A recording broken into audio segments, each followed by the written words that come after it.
Bismillahirrahmanirrahim.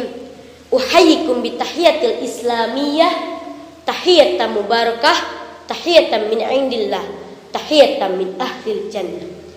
Assalamualaikum warahmatullahi ta'ala wabarakatuh. Makan cemilan malam-malam sudah besar pusing jadinya. Buat apa ngucapin salam kalau gak ada jawabannya? Sekali lagi ya. Assalamualaikum warahmatullahi ta'ala wabarakatuh. Alhamdulillahi bil atiyah. Assalatu wassalamu ala khairil bariyah wa ala alihi wa ashabihi zawin nufusi zakiyah. Amma ba'du. Faqala Allah ta'ala fi kitabil karim, a'udzu billahi minasy syaithanir rajim. Bismillahirrahmanirrahim. Wa innaka la'ala khuluqin 'azim. Shadaqallahul 'azim. Yang saya hormati para dewan juri, hadirin hadirat dan sahabat-sahabatku yang mudah-mudahan diberkahi dan dirahmati Allah Subhanahu wa taala. Pertama, yang paling utama, marilah kita panjatkan puji syukur kehadirat Allah Subhanahu wa taala yang telah memberikan kita nikmat. Kedua, sholawat berserta salam semoga terlimpah curahkan kepada junjungan alam, yakni Kanjeng Nabi Muhammad SAW, yang telah membawa umatnya dari zaman jahiliyah hingga ke zaman yang penuh ilmu pengetahuan ilmiah. Pada kesempatan kali ini, izinkanlah saya berpidato dengan judul Meneladani akhlak Rasulullah SAW. Hadirin yang berbahagia, siapa sih yang tidak mengenali tokoh agung dari Nabi Adam hingga akhir alam, yang membawa risalah Islam untuk membenahi anak manusia supaya menjadi lebih luhur budi pekertinya? Dialah Nabi Muhammad SAW. Akhlak beliau sungguh luar biasa mulia, bahkan non-muslim pun mengakuinya. Seperti Michel Hart yang menobatkan beliau sebagai sosok tokoh pertama dari 100 manusia yang paling berperan di dunia. Meskipun demikian, manusia pada zaman sekarang ini telah salah dalam mengidolakan panutannya. Mereka lebih menghafal nama-nama artis Korea daripada sahabat-sahabat Nabi terkemuka. Kuat berjam-jam melihat film barat daripada belajar sejarah Nabi Muhammad SAW. Lebih suka meniru adegan para YouTuber daripada meniru sunnah-sunnah Rasul yang paling super. Lebih hafal lagu penyanyi cantik yang penampilannya menarik daripada menghafal ayat-ayat suci Al-Quran yang lantunannya lebih menawan. Astagfirullahaladzim. Maka dari itu, marilah kita merenung sejenak seraya mengingat seberapa muliakah akhlak beliau sehingga beliau dinobatkan menjadi sosok tokoh abadi yang tak lampuh oleh hujan dan tak lekang oleh panas.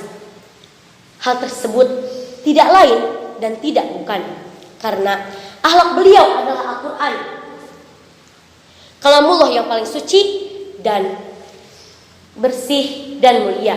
Masya Allah. Allah Subhanahu wa taala telah berfirman dalam surat Al-Qalam ayat 4 yang berbunyi, A'udzu billahi minasy syaithanir rajim.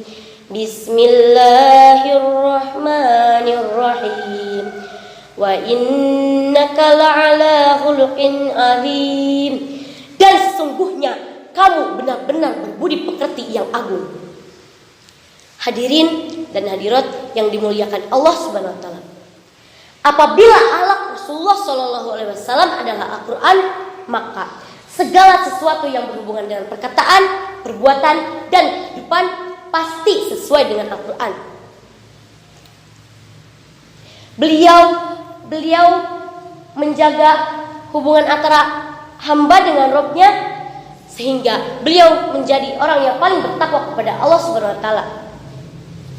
Sedangkan di hadapan sesama makhluk, beliau adalah seorang sosok yang paling dermawan, ramah, sabar, amanah, berkata dengan benar, dan lain sebagainya. Sehingga Pada masa mudanya, beliau telah dijuluki Al-Amin yang dapat dipercaya. Thomas Carlyle, seorang tokoh barat, mengatakan bahwa dengan kemuliaan yang akhlaknya beliau dapat mengubah suku-suku yang berperang selama puluhan tahun menjadi bersaudara, mengubah kaum nomaden yang paling terbelakang menjadi paling maju dan paling beradab hanya dalam waktu kurang lebih dari 20 tahun. Subhanallah. Jadi, siapa nih yang ingin memiliki akhlak seperti Rasulullah? Kata Ustadz Abdul Somad, puncak dari segala kehidupan adalah akhlak. Orang yang berpendidikan tinggi seperti S1, S2, bahkan doktor sekalipun tidak akan lepas dari mempelajari akhlak. Teman-teman, tahu gak Imam Malik, pendiri mazhab Maliki, beliau hanya membutuhkan waktu 2 tahun untuk mempelajari ilmu. Tapi kata muridnya, selama 18 tahun beliau mempelajari akhlak. Kira-kira hebat atau hebat? Dan siapa lagi akhlak yang patut ditiru kalau bukan akhlak Rasulullah SAW? Betul tidak? Hadirin yang dirahmati Allah Subhanahu wa taala. Maka dari itu, marilah kita tingkatkan akhlak kita kepada Allah Subhanahu wa taala dan sesama. Ingat pesan saya ya, baik perkataan yang jujur tidak ngawur, perbuatan yang rendah hati, berempati, penampilan yang syar'i dan islami, dan lain sebagainya masih banyak lagi.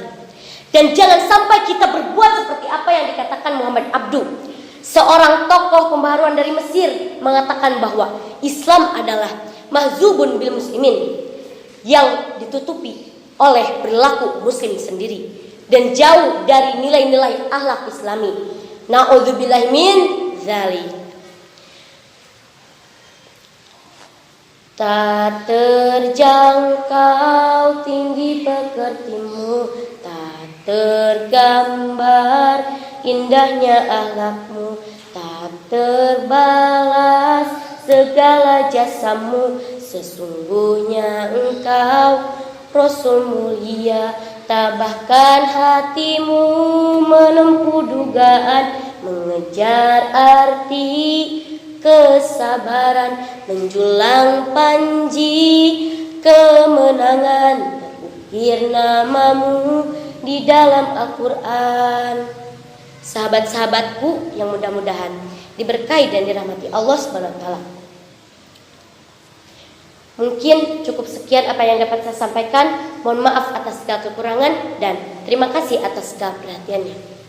Jika pedang lukai tubuh, masih ada harapan sembuh. Jika lidah lukai hati, entah kemana obat dicari. Demikianlah saya akhiri. Wal afu minkum. Wassalamualaikum warahmatullahi taala wabarakatuh.